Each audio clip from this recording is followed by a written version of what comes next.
नया IBN 7 हौसला है। नमस्कार, प्रधानमंत्री नरेंद्र मोदी एक बार फिर मन की बात लेकर अब से कुछ ही सेकंड में हमारे सामने होंगे। रेडियो पर देश भर में लोग सुनेंगे और साथ ही साथ IBN 7 पर भी अनकट आप प्रधानमंत्री मोदी को सुन सकते हैं। माना ही जा रहा है कि प्रधानमंत्री इस बार अपनी सरकार की 1 साल की उपलब्धियों पर लोगों से बात करेंगे। प्रधानमंत्री की मन की बात की ये 8वीं कड़ी है।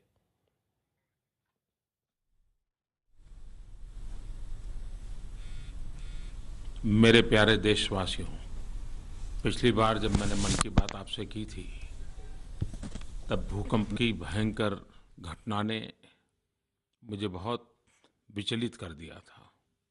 मन बात करना नहीं चाहता था, फिर भी मन की बात की थी। आज जब मैं मन की बात कर रहा हूँ तो चारों तरफ भयंकर गर्म हवा, गर्मी, परेशानियाँ, उसकी खबरें आ रही है। मेरी आप सबसे प्रार्थना है कि इस गर्मी के समय हम अपना तो ख्याल रखें। हमें हर कोई कहता होगा बहुत ज़्यादा पानी पिए, शरीर को ढांक करके रखें, लेकिन मैं आपसे कहता हूँ हम अपने अगल बगल में पशु पक्षी की भी दरकार करें। ये अवसर होता है परिवार में बच्चों को एक काम दिया जाए कि वो घर के बाहर किसी बर्तन में पक्षियों को पीने के लिए पानी रखे और ये भी देखें वो गर्म न हो जाए। अब देखना परिवार में बच्चों के अच्छे संस्कार हो जाएंगे और इस भयंकर गर्मी में पशु पक्षियों की भी रक्षा हो जाएगी। ये मौसम एक तरफ गर्मी का भी है तो कहीं खुशी कहीं गम का भी है। एग्ज़ाम देने के बाद जब तक नतीजे नहीं आते तब तक मन चैन से नहीं बैठता है। अब CBSE, अलग अलग बोर्ड एग्ज़ाम्स और दूसरे एग्ज़ाम्स पास करने वाले विद्यार्थी मित्रों को अपने नतीजे मिल गए हैं। मैं उन सबको बधाई देता हूँ, बहुत बहुत बधाई। मेरे मन की बात की सार्थकता मुझे उस बात से लगी कि जब मुझे कई विद्यार्थियों ने ये जानकारी दी नतीजे आने के बाद कि एग्ज़ाम के पहले आपकी मन की बात में जो कुछ भी सुना था, एग्ज़ाम के समय मैंने उसका पूरी तरह पालन किया था और उससे मुझे लाभ मिला। खैर दोस्तों, आपने मुझे लिखा, मुझे अच्छा लगा, लेकिन आपकी सफलता का कारण कोई मेरी एक मन की बात नहीं है। आपकी सफलता का कारण आपने साल भर कड़ी मेहनत की है। पूरे परिवार ने आपके साथ जुड़ करके इस मेहनत में हिस्सेदारी की है।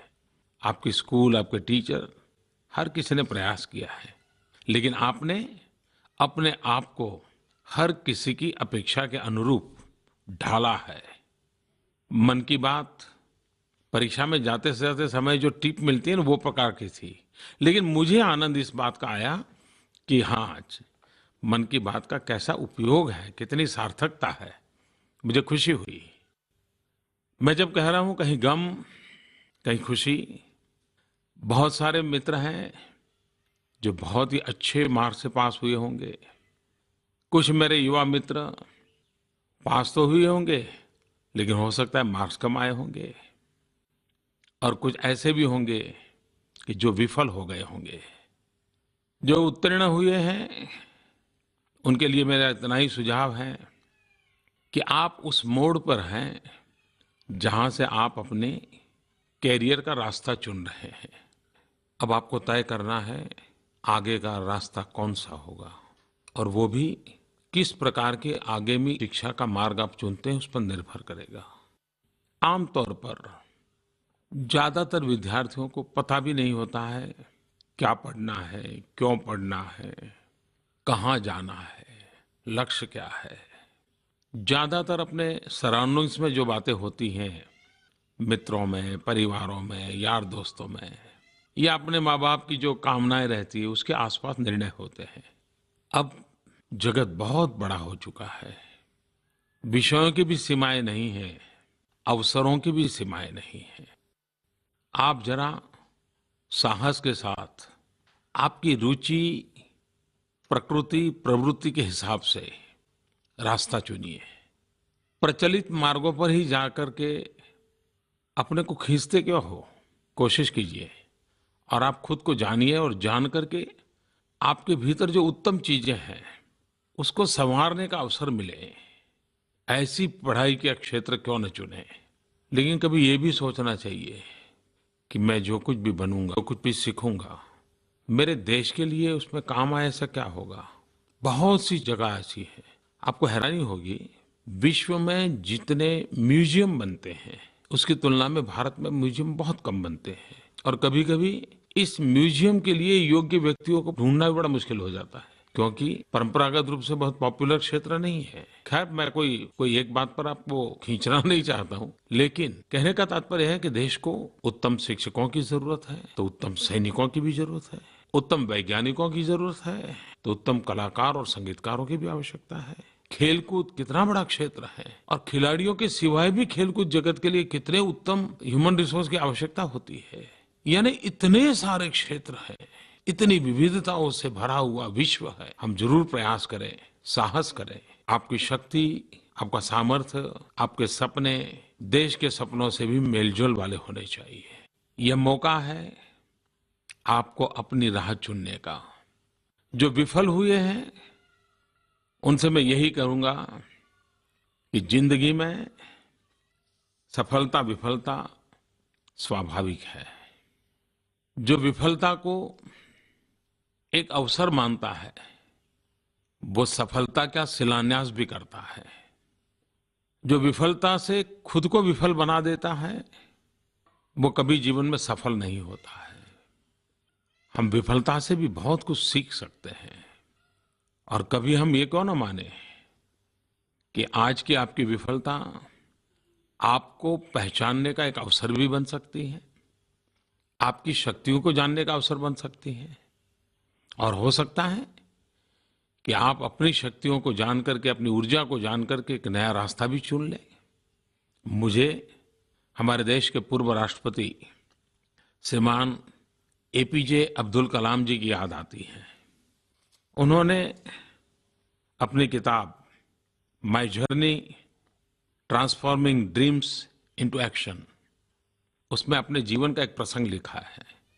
उन्होंने कहा है कि मुझे पायलट बनने की इच्छा थी और बहुत सपना था मैं पायलट बनूं, लेकिन मैं जब पायलट बनने गया तो मैं फेल हो गया, मैं विफल हो गया, नापास हो गया। अब आप देखिए, उनका नापास होना, उनका विफल होना भी कितना बड़ा अवसर बन गया। वो देश के महान वैज्ञानिक बन गए, राष्ट्रपति बने और देश की आणविक शक्ति के लिए उनका बहुत बड़ा योगदान रहा। और इसलिए मैं कहता हूं दोस्तों कि विफलता के बोझ में दबना मत। विफलता भी एक अवसर होती है। विफलता को ऐसे मत जाने दीजिए, विफलता को भी पकड़ के रखिए, ढूंढिए। विफलता के बीच भी आशा का अवसर समाहित होता है। और मेरी खास आग्रहपूर्वक विनती है मेरे इन नौजवान दोस्तों को और खास करके उनके परिवारजनों को कि बेटा अगर विफल हो गया तो माहौल ऐसा मत बनाइए कि वो जिंदगी में ही सारी आशाएं खो दे। कभी कभी संतान की विफलता माँ बाप के सपनों के साथ जुड़ जाती है और उसमें संकट पैदा हो जाते हैं। ऐसा नहीं होना चाहिए। विफलता को पचाने की ताकत भी तो जिंदगी जीने की ताकत देती है। मैं फिर एक बार सभी मेरे सफल युवा मित्रों को शुभकामनाएं देता हूं और विफल मित्रों को अवसर ढूंढने का मौका मिला है, इसलिए भी मैं इसे शुभकामनाएं देता हूं। आगे बढ़ने का, विश्वास जगाने का प्रयास कीजिए। पिछली मन की बात और आज जब मैं आपसे बीच बात कर रहा हूं, इस बीच बहुत सारी बातें हो गई। मेरी सरकार का 1 साल हुआ, पूरे देश ने उसका बारीकी से विश्लेषण किया, आलोचना की और बहुत सारे लोगों ने हमें डिस्टिंक्शन मार्क भी दे दिए। वैसे लोकतंत्र में ये मंथन बहुत आवश्यक होता है, पक्ष विपक्ष आवश्यक होता है। क्या कमियां रही उसको भी जानना बहुत जरूरी होता है, क्या अच्छाइयां रही उसका भी अपना एक लाभ होता है। लेकिन मेरे लिए इससे भी ज्यादा गत महीने की 2 बातें मेरे मन को आनंद देती है। हमारे देश में गरीबों के लिए कुछ न कुछ करने की मेरे दिल में हमेशा एक तड़प रहती है। नई नई चीजें सोचता हूँ, सुझाव आए तो उसको स्वीकार करता हूँ।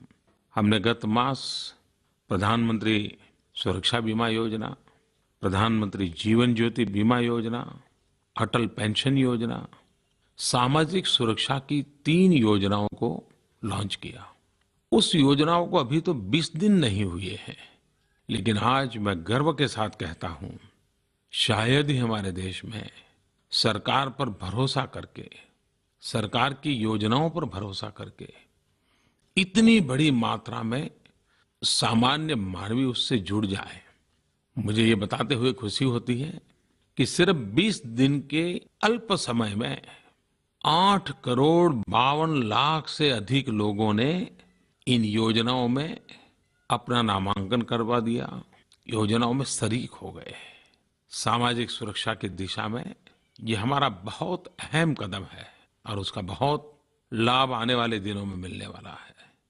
जिनके पास अब तक ये बात न पहुंची, उनके मेरा आग्रह है कि आप फायदा उठाइए। कोई सोच सकता है क्या, महीने का 1 रुपया, 12 महीने के सिर्फ 12 रुपये और आपको सुरक्षा बीमा योजना मिल जाए। जीवन ज्योति बीमा योजना रोज का 1 रुपये से भी कम, यानी साल का 330 रुपया। मैं इसीलिए कहता हूं कि गरीबों को औरों पर आश्रित न रहना पड़े, गरीब स्वयं सशक्त बने, उस दिशा में हम एक के बाद एक कदम उठा रहे हैं। और मैं तो एक ऐसी फौज बनाना चाहता हूं, और फौज भी मैं गरीबों में से ही चुनना चाहता हूं। और गरीबों में से बनी हुई मेरी ये फौज गरीबी के खिलाफ लड़ाई लड़ेगी, गरीबी को परास्त करेगी। और देश में कई वर्षों का ये हमारे सर पर एक बोझ है, उस गरीबी से मुक्ति पाने का हम निरंतर प्रयास करते रहे और सफलता पाएंगे। दूसरी एक महत्वपूर्ण बात जिससे मुझे आनंद आ रहा है, वो है किसान टीवी चैनल। वैसे तो देश में टीवी चैनलों की भरमार है, क्या नहीं है। कार्टून की भी चैनलें चलती है, स्पोर्ट्स की चैनल चलती है, न्यूज की चलती है, एंटरटेनमेंट की चलती है, बहुत सारी चलती है। लेकिन मेरे लिए किसान चैनल महत्वपूर्ण इसलिए कि मैं इससे भविष्य को बहुत भली भांति देख पाता हूं। मेरी दृष्टि में किसान चैनल एक खेत खलिहान वाली ओपन यूनिवर्सिटी है। अरे ऐसी चैनल है जिसका विद्यार्थी भी किसान है और जिसका शिक्षक भी किसान है। उत्तम अनुभवों से सीखना, परंपरागत कृषि से आधुनिक कृषि की तरफ आगे बढ़ना।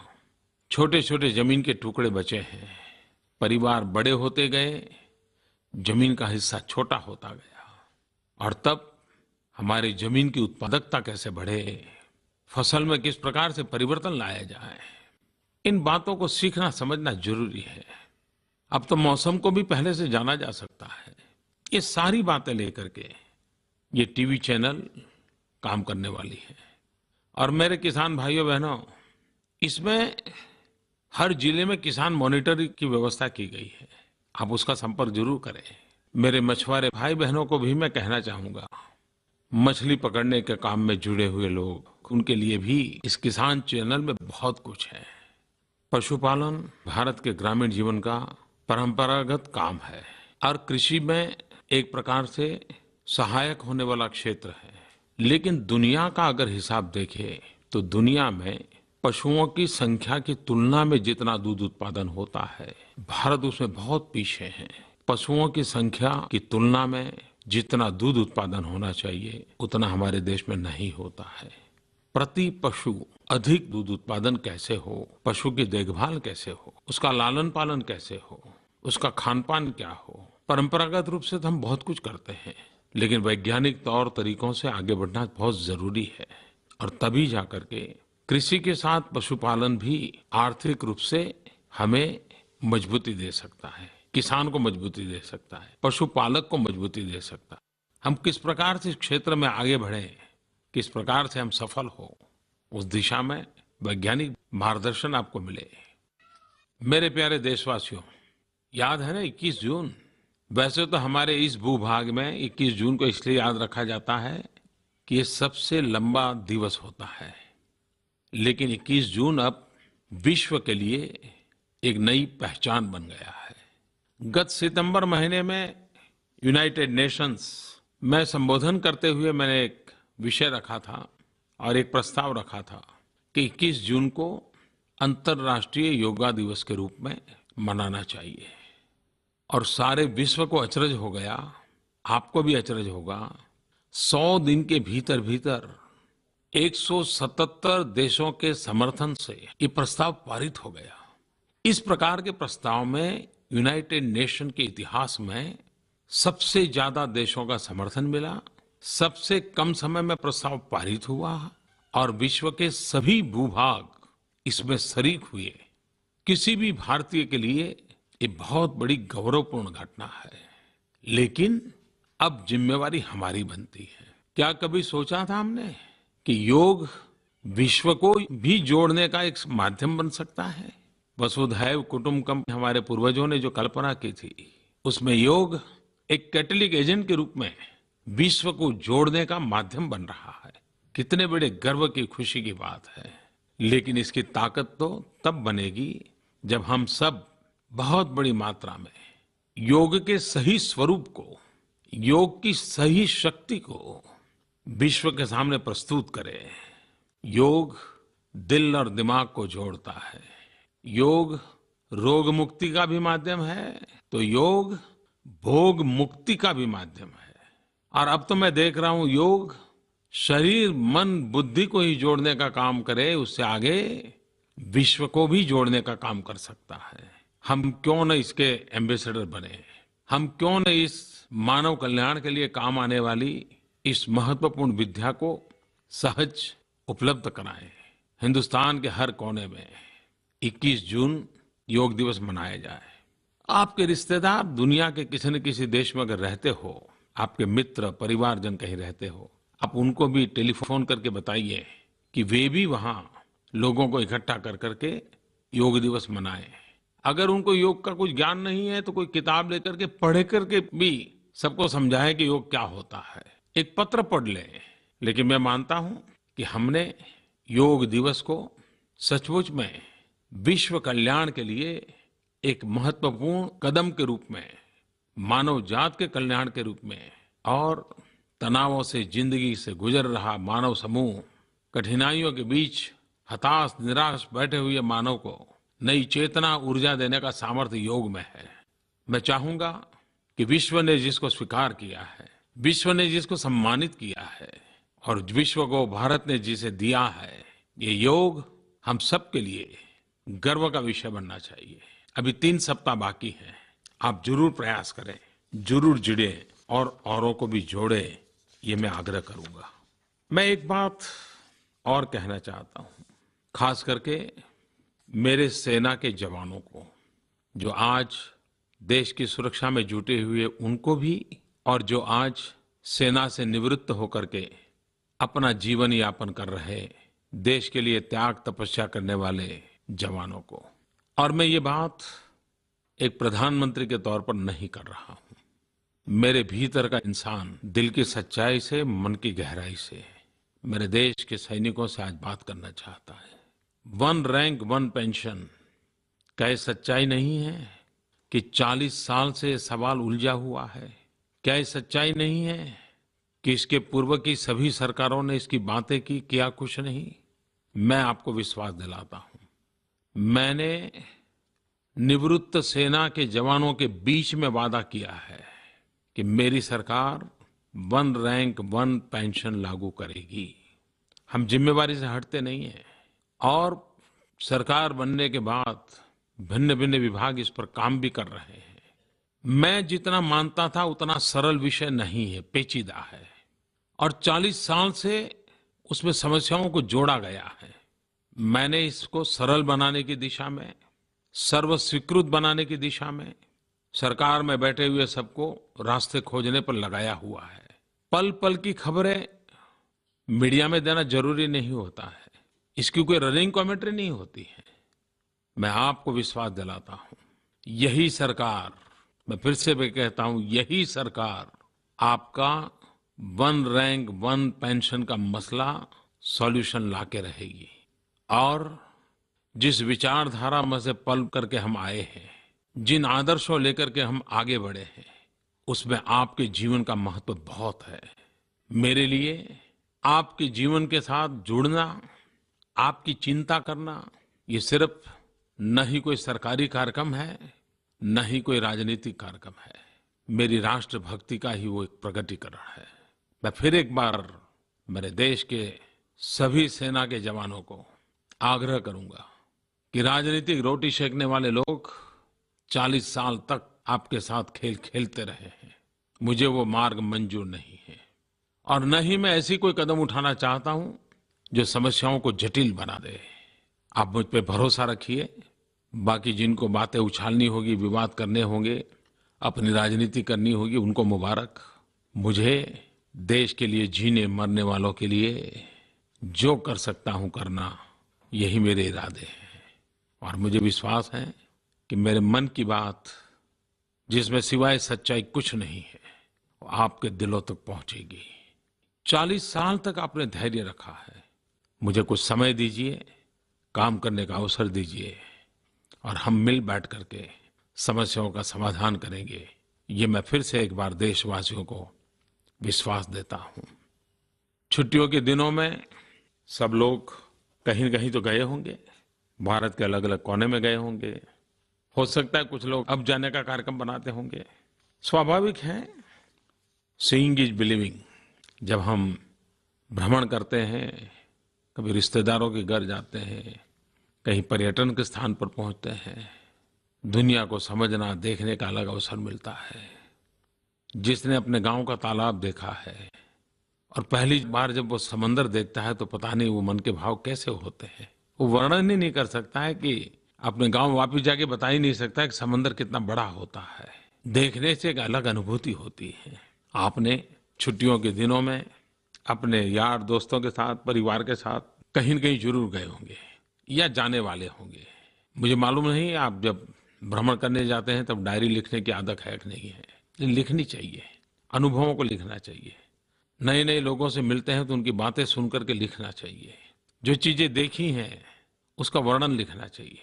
एक प्रकार से अंदर अपने भीतर उसको समाविष्ट कर लेना चाहिए। ऐसे सरसरी नजर से देख करके आगे चल जाए, ऐसा नहीं करना चाहिए, क्योंकि ये भ्रमण अपने आप में एक शिक्षा है। हर किसी को हिमालय में जाने का अवसर नहीं मिलता है, लेकिन जिन लोगों ने हिमालय का भ्रमण किया और किताबें लिखी हैं, उनको पढ़ोगे तो पता चलेगा कि क्या आनंददायक यात्राओं का वर्णन उन्होंने किया है। मैं ये तो नहीं कहता हूं कि आप लेखक बने, लेकिन भ्रमण के खातिर भ्रमण ऐसा न होते हुए हम उसमें से कुछ सीखने का प्रयास करें, देश को समझने का प्रयास करें, देश को जानने का प्रयास करें, उसकी विविधताओं को समझे, वहां के खान पान को, पहनाव, बोलचाल, रीति रिवाज, उनके सपने, उनकी आकांक्षाएं, उनकी कठिनाइयां। इतना बड़ा विशाल देश है, पूरे देश को जानना समझना एक जन्म कम पड़ जाता है। आपने जरूर कहीं न कहीं गए होंगे, लेकिन एक मेरी इच्छा है, इस बार आप यात्रा में गए होंगे या जाने वाले होंगे, क्या आप अपने अनुभव मेरे साथ शेयर कर सकते हैं क्या? सचमुच में मुझे आनंद आएगा। मैं आपसे आग्रह करता हूं कि आप इनक्रेडिबल इंडिया हैशटैग, इसके साथ मुझे अपनी फोटो, अपने अनुभव जरूर भेजिए और उसमें से कुछ चीजें मुझे जो पसंद आएगी वो मैं आगे औरों के साथ शेयर करूंगा। देखें तो सही, आपके अनुभवों को मैं भी अनुभव करूं। आपने जो देखा है उसको मैं दूर बैठ करके देखूं। जिस प्रकार से आप समुद्र तट पर जाकर के अकेले टहल सकते हैं, मैं तो नहीं कर पाता हूं अभी, लेकिन मैं चाहूंगा आपके अनुभव जानना और आपके उत्तम अनुभवों को मैं सबके साथ शेयर करूंगा। अच्छा लगा आज फिर एक बार वो गर्मी की बात याद करा देता हूं। मैं यही चाहूंगा कि आप अपने आप को संभालिए, बीमार मत होना। गर्मी से अपने आप को बचाने के रास्ते होते हैं, लेकिन उन पशु पक्षियों का भी ख्याल करना। यही मन की बात आज बहुत हो गई। ऐसे ही मन में जो विचार आते गए मैं बोलता गया। अगली बार फिर मिलूंगा, फिर बातें करूंगा। आपको बहुत बहुत शुभकामनाएं, बहुत बहुत धन्यवाद।